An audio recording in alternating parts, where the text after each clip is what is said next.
Hi Taurus, welcome to your reading for the 13th of June. I'll do a Celtic cross with the True Black deck, and I will clarify with the Black Violet Tarot by Heidi Phelps. Love that deck, really, really nice. Trying to keep these down to about 10 minutes, so we're just going to get straight into it. Love to see the Ace of Pentacles, that's great. New start, generational stability with the Ten of Pentacles, really good. King of Cups, cool cat, that's your near past. Near future soulmate card, two peas in a pod. This is the inspiring and courageous King of Cups. I'll bring all this down a little bit. There we go. Yeah, inspiring, courageous, authentic. Nothing to hide. Wow, three kings. This is interesting. A lot of high vibrational energy here. That means you're very, what's the word, Taurus? You're very,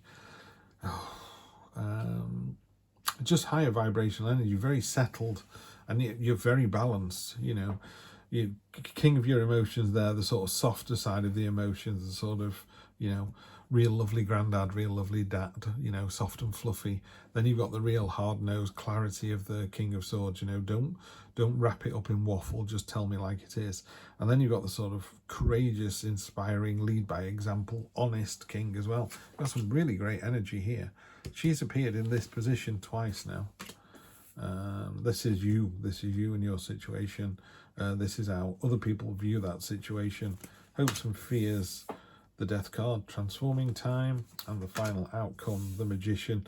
Stop the press, game over. We all know what I think about the magician. You're in it for the win it. Fantastic.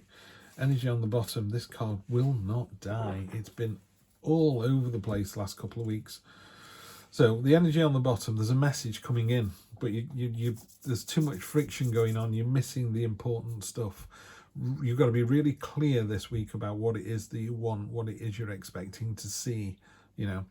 I've been told to write a journal about, what my life will look like in 5 years' time, and I'm really struggling to do that because I know what I want it to look like, but I'm afraid to put it on paper. It's really weird. I know.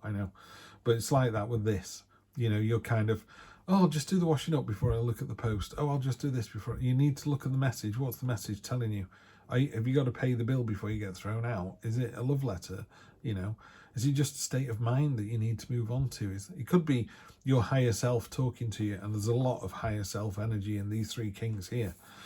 So all of these kings are just, you're completely in balance, you're completely in control. It's really good to be able to have, the softer side, so you can go to the neighbours and go, can you maybe keep the noise down a little bit? It's 10 o'clock, rather than the King of Swords might be a bit, for crying out loud, I'm going to call the police, Whereas when there is a problem, he's like, don't worry, I've sorted it. I saw that someone was trying to break into your house, so I called the police, So there's that real kind of do it energy. There's the lovely thoughtful energy. There's the inspiring energy.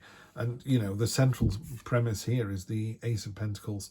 This is a new start, but it's a start with really getting your hands dirty, rolling your sleeves up.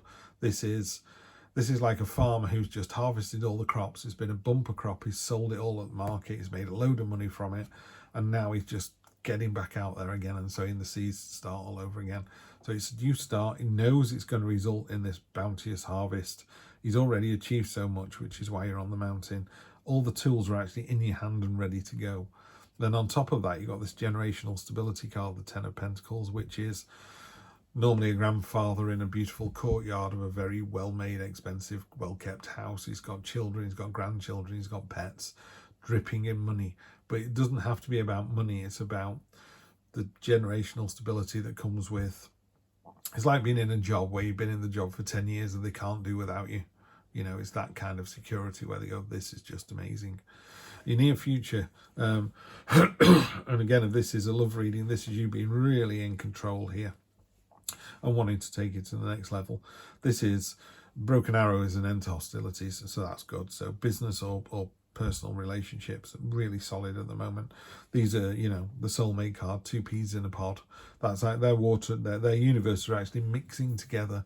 It really is about, going to meet your partner's parents and moving to be closer to them. There's that real, yeah, we want this to work, want to be together. Now she's come up a couple of times. She's come up in this position already, but she's turned up in this. In this is called the staff. She's turned up in the staff a few times.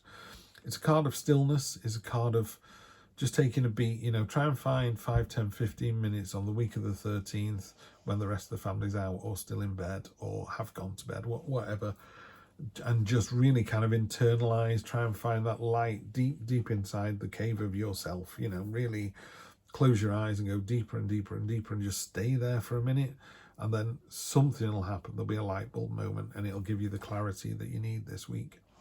People are seeing there's a bit of an imbalance going on. You know, there's actually 6 coins on this card. 3 are dusty and broken and not being used, and 3 are being ta-da and rewarded. So it's finding the balance.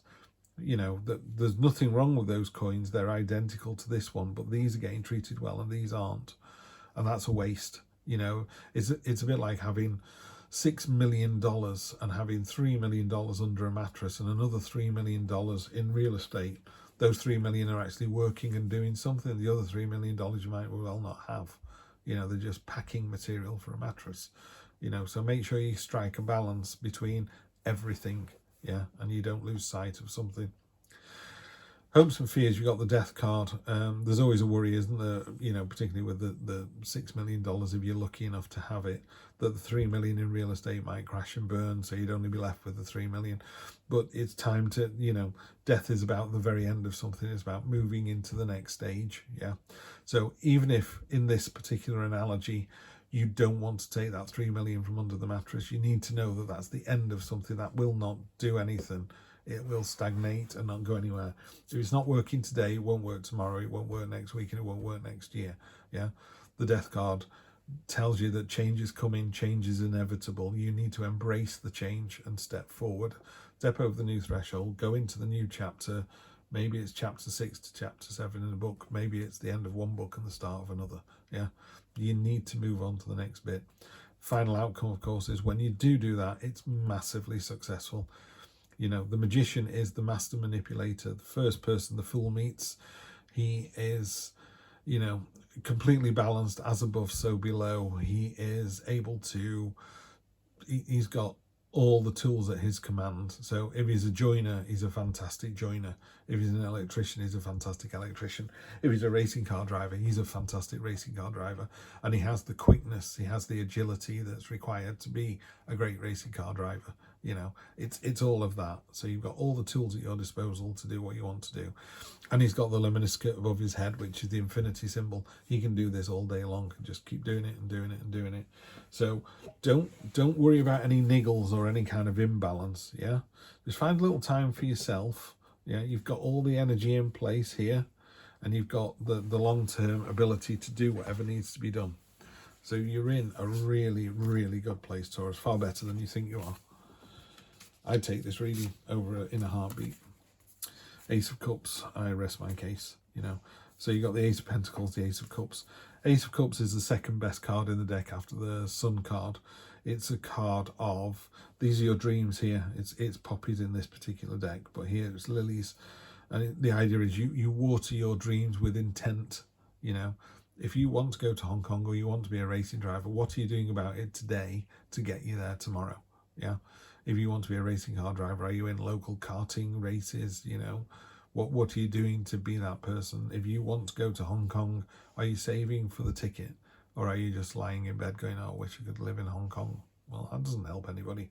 So this card is a new start, but with real intent. You're determined to, you know, make this thing a reality. And you certainly are, because the Nine of Pentacles, very similar energy to the magician. He's got all the tools at his disposal, so is she. The Hawk is about focus. You can really focus on what she needs to do.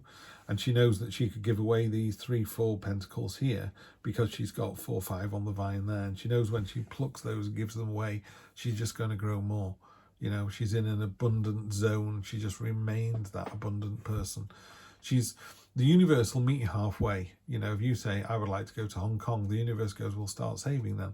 And if you start saving a couple of $100, the universe will give you a windfall. It'll go, oh, well done, here's $500, you know, towards your Hong Kong ticket. You know, the universe will provide. It won't provide you, it won't give you $27 million of lottery win just because you want it. We all want it, but, you know, do you need that? What are you going to do with that money? Is that going to make you a better person? You know, so the universe will meet you halfway, and that's what she does. She's able to give because she knows the more she gives, the more she gets. Queen of Wands. So this queen is passionate, enthusiastic, creative, determined, and again, you know, obviously with the cats on there, she's really kind of at one with nature as well. But with all this Kigley energy as well, you just really are running at a very high vibrational energy at the moment. You're really settled. You've really got it. In fact, with the Wands, the Wands, King of Wands. So you got the King and Queen of Wands. So maybe the Wands are the leading this a little bit. And Wands are about passion and enthusiasm and creativity, particularly if you're in a creative art, so you're an artist or a musician or a painter or something. That's going to be a double whammy for this. So yeah, I would just remember, if you've got nothing else this week, you're having a bad day, just look up the Magician on a tarot site and it'll bring a smile to your face. You know, no two ways about it. As far as I'm concerned, Taurus, you've got this. I'm going to start releasing these on Wednesdays from here on in. So in the style of the great John Landis from An American Werewolf in London. See you next Wednesday.